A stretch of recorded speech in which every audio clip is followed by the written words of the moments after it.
There's something quite appealing about catching a train. In particular, catching the overnight sleeper train from Aberdeen to London King's Cross has a certain sentimentality about it. And for many, the prospect of a train journey fills one with excitement. But this overnight journey leaves the excitement behind in the Scottish Highlands. There will be long delays, there will be menacing sounds, and not everyone on board is from the land of the living. The night was going to be somewhat sleepless. This is That Scary Bloke, and I hope you enjoy this short story from the dark side. The old railway platform at Aberdeen was slick with a fine cold mist, smelling of brine and wet granite. Dr. Cameron Stewart tugged his scarf higher, adjusting the worn leather briefcase containing his lecture notes on quantum entanglement, a spectrum residue. It was a dry topic, and he was a dry man, a lecturer of parapsychology who believed firmly in quantifiable evidence over spiritual theatrics. He was boarding the nightly Lifeline South, the Caledonian sleeper bound for London King's Cross. Tomorrow he was due to address a cohort of wide-eyed new students, most of whom probably expected him to produce a sheet-clad ghoul from his briefcase. His cabin, a compact compartment designated 11C. It was clean, but possessed the familiar, slightly airless funk of decades of human transit. As the train's hydraulics hissed and settled, Dr. Stewart poured himself a small measure of whiskey, and he noted the time. The train was already heavy with travellers, but the atmosphere felt heavier still. It wasn't the weight of people, it was an odd, low-frequency hum, a subtle drain on the light. He was brought sharply out of his academic musings by a cacophony of adolescent laughter and bass-heavy music which was thumping from down the corridor.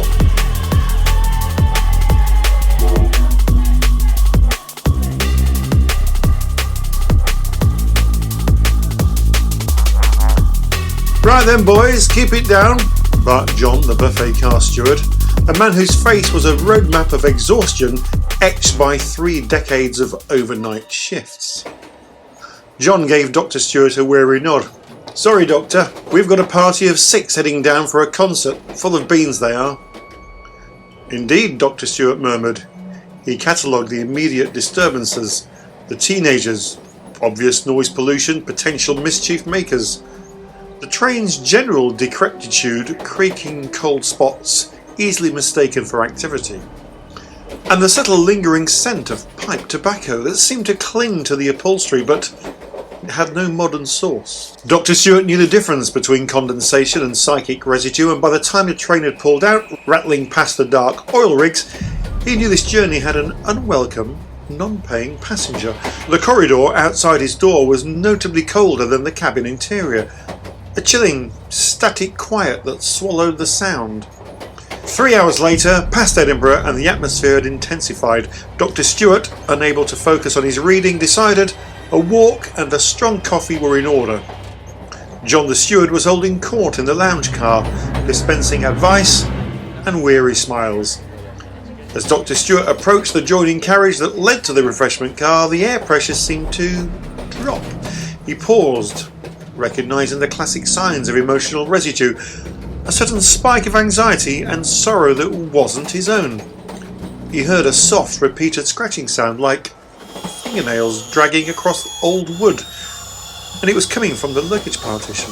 He pushed the door open just as the train slowed for its scheduled stop at Newcastle. A fresh gust of activity swept in with the new passengers, and among them Dr. Stewart immediately recognised treble. Professional treble anyway. Mrs. Gent was magnificent and unmistakable, a tower of purple velvet, clanking silver jewellery, and an aura of theatrical drama.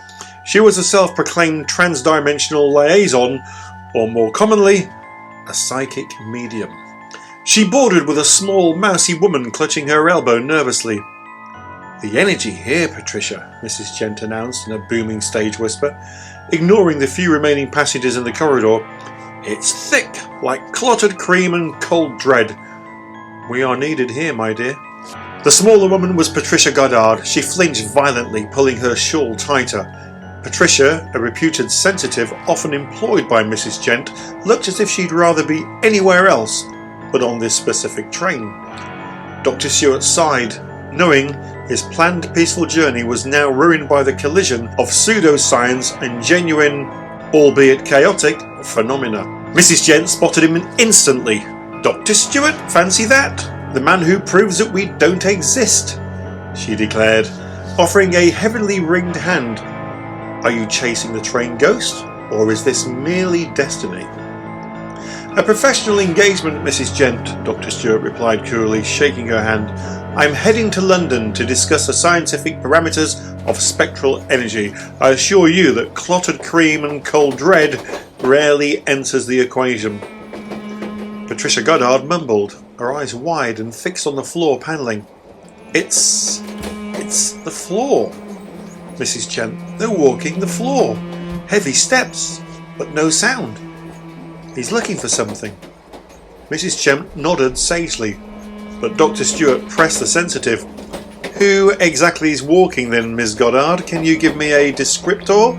Age, clothing, approximate time period?" Patricia blinked, clearly overwhelmed. He's lost. So angry. He smells of soot and old railway oil. He wants the train to stop. He needs it to stop. "See, Doctor," Mrs. Gent preened. "A distressed spirit. He's manifesting his anxiety into the physical environment."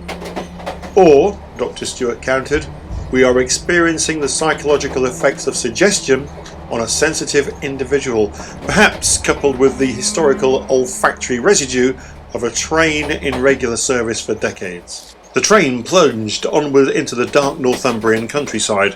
Most passengers had retired for the night, lulled by the gentle rocking and the rhythmic clicking of the tracks. The noisy teenagers seemed to have retreated into their compartments, and a fragile peace had settled. But the ghost, or the residual electromagnetic disturbance, as Dr. Stewart preferred, was becoming more aggressive. In the second-class hallway, a series of lights flickered rapidly, then plunged the corridor into darkness. John the steward, rushing past with a torch, swore under his breath. "It's the bloody old wiring, Doctor," John grumbled. "Happens every few months, right under the luggage section, always." "The luggage section?" Dr. Stewart repeated, connecting it to Patricia's earlier distress. He noticed a small, distinct puddle of water near the junction leading to the service cabin. It wasn't condensation. It was an isolated, unnatural pool. He knelt, testing the temperature. Icy cold. "Psychokinetic displacements of thermal energy," he muttered. Pulling his K2 meter, a device designed to detect fluctuation in the electromagnetic field, the meter immediately pinned itself to maximum.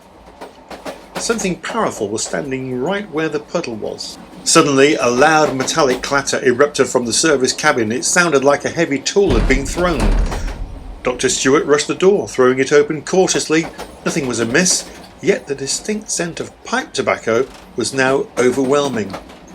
He found Mrs. Gent and Patricia huddled at the end of the corridor, near the partition that separated the main passenger cars from the crew area.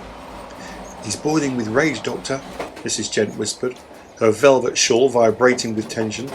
"He's trying to communicate. He's trying to stop this train." Patricia was openly weeping, pressing her hands over her ears. "The noise! The signal lever! He keeps seeing the signal lever!" Dr. Stewart dismissed Mrs. Gent's theatrical fear and focused on Patricia's specific details. He knew sensitives often picked up on specific detailed events associated with trauma. A signal lever suggested that the ghost was tied to a railway accident or indeed an incident. He was about to ask Patricia for more details, attempting to draw out a name or a date, when the train gave a violent, sickening shudder. The entire carriage was thrown forward. The air brakes screamed an agonising, tortured sound that cut through the night. Luggage slid and glass rattled, and the emergency alarm, high-pitched and insistent, began wailing. For the train had stopped dead. It was absolute blackness outside. They were halted in the middle of the empty, desolate countryside. "The emergency cord," Dr. Stewart shouted, steadying himself against the wall. "Someone has pulled the emergency cord." Panic rippled through the carriages. John the steward rushed back, his face white with shock and fury. What in the blazes was that, he demanded. He pulled it. The emergency cord mechanism was located near the luggage racks, just metres from where Dr. Stewart, Mrs. Gent and Patricia were standing. A small, clear plastic handle had been yanked down sharply, engaging the brakes. The noisy teenagers, now muffled but terrified, spilled out of their compartments, rubbing sleep from their eyes. "It wasn't us, man," protested Callum, the apparent leader. His bravado was gone. "We were all asleep." John strode down the corridor, checking the doors. "Right, let's see.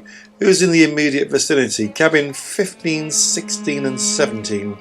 He knocked sharply on cabin 15's door and a pale, elderly woman opened it, looking utterly bewildered. "Madam, did you pull that handle?" John asked, pointing at the cord.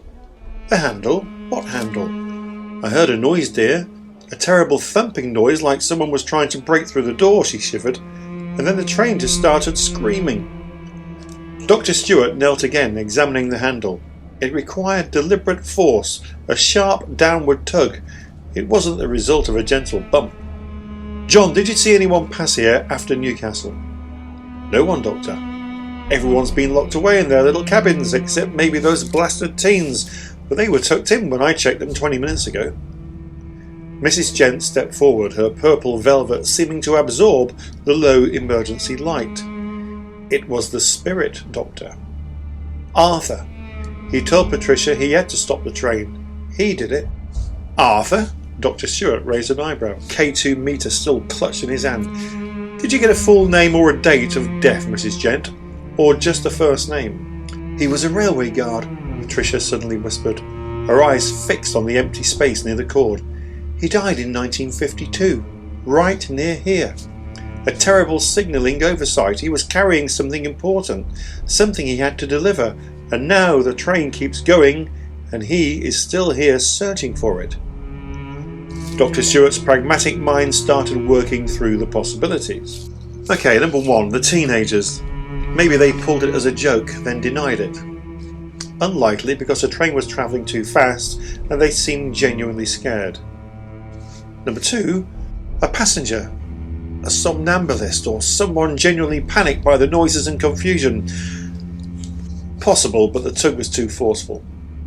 Number three, the ghost. A literal spectral pull.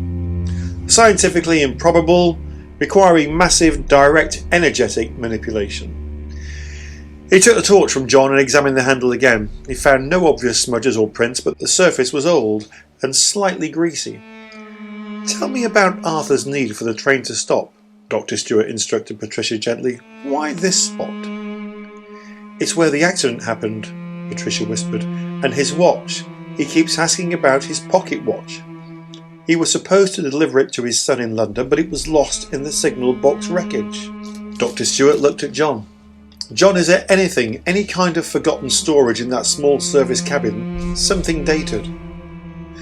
John looked sceptical but exhausted. "It's just junk in there, Doctor. Old maintenance kits, spare cleaning fluids, things that haven't been touched in years." "Look for Arthur's watch," Dr. Stewart insisted. "If we can locate the object of his distress, we may just solve the immediate problem."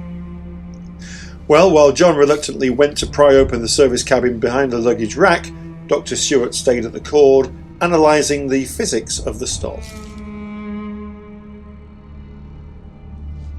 Well, the cord wasn't pulled by a physical hand in the conventional sense. The mechanism required a smooth, deliberate action.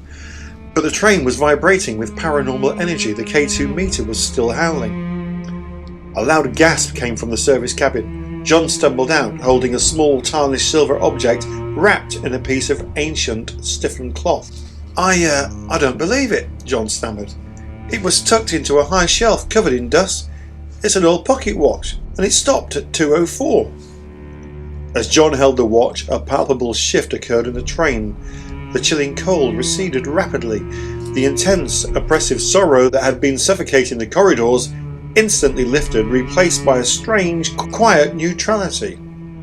The rhythmic thumping the elderly woman in cabin 15 had described had ceased, and the smell of pipe tobacco vanished. The K2 meter, which had been screaming red, flickered, stabilised, and fell silent.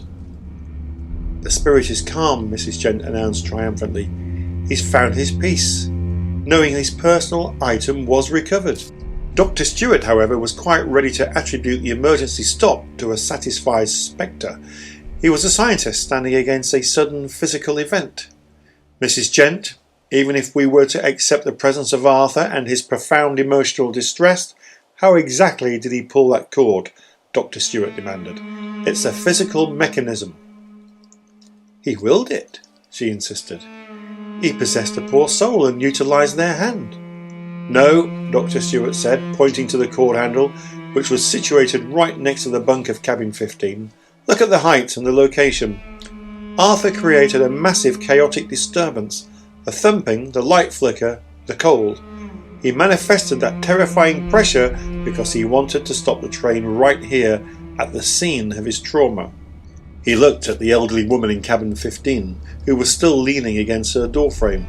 Madam, Dr. Stewart asked softly, when you heard the awful noise and the thumping, were you already awake? Oh yes, dear, fully awake. I was so frightened by the cold and the noise, that dreadful thumping sound like it was coming right through my head. And what did you do? Well, I tried to sit up, but I was so startled I just thrashed in the dark, she explained, holding her arms to demonstrate. I just wanted to find the light or hold on to something solid so I could get out of bed. Dr. Stewart looked at the location of the emergency cord handle. It was positioned exactly at the height and orientation where a person, panicked and thrashing in the dark, might instinctively reach out to grab a rail or a steadying handle. The emergency cord was pulled by a human hand, Dr. Stewart concluded, turning to face the others. But that hand was moving under extreme, spectrally induced duress. The spirit, Arthur, had been searching for his lost item and attempting to recreate the conditions of his accident to draw attention to his distress. His aggressive manifestation of anxiety, the cold, the thumps, and that feeling of pressure had terrified the elderly occupant of cabin 15. In her fear and disorientation, she grasped the nearest solid object for stability, which happened to be the emergency cord handle. The ghost hadn't pulled that cord. He'd panicked a passenger into doing it for him, and the effect was the same. John, relieved that the cause was identified, or at least the immediate supernatural threat neutralised, reported the incident to the driver via radio, and after a long frustrating delay and a safety check proving the track was clear, the Caledonian sleeper was authorised to continue its journey. As the train began to move again, Dr. Stewart found himself standing next to Patricia Goddard. Arthur is gone now, Patricia said, still pale but calmer. He's resting. Thank you, Doctor, for finding his watch. I merely processed the data you provided, Miss Goddard, Dr. Stewart said, adjusting his glasses. Your sensitivity provided the key information, the name, the date, and the pivotal object. My job simply to find the mechanism. He looked down the corridor, now bathed in the gentle hum of the reinstated lighting. So, who pulled the cord? Dr. Stewart mused, summarising for himself. A panic-stricken passenger reacting to an extremely aggressive energy manifestation caused by a distressed spirit tethered to a lost object, a perfect fusion for parapsychology and physical mechanics. Mrs. Gent swept past, giving the doctor a knowing, if overly dramatic, smile. The supernatural always finds a way to use the physical world, Doctor. You'll be late for your London lecture if you don't stop trying to rationalise the divine chaos. Dr. Stewart watched her go, then glanced at the quiet spot where the emergency cord had been yanked. He put the K2 meter back in his briefcase. Tomorrow he would amend his lecture notes. He still believed in logic, but perhaps, just perhaps, the best theories allowed for the spectral catalyst that set the mechanics of the world violently in motion. And Dr. Cameron Stewart ensured that the pocket watch did indeed reach its intended recipient, albeit a few decades later. He had a story worth 1,000 research papers, and somewhere, deep in the dark history of the tracks, the old guard Arthur was finally at peace, speeding toward London King's Cross, having finally made his long-delayed delivery. Well, I do hope you've enjoyed our short story from the dark side this evening, and if you have, don't forget to hit the subscribe button, give me a thumbs up, and hit the notification bell, and then you will know when all of the videos are being released. But of course, if you don't, that scary bloke may just come and find you.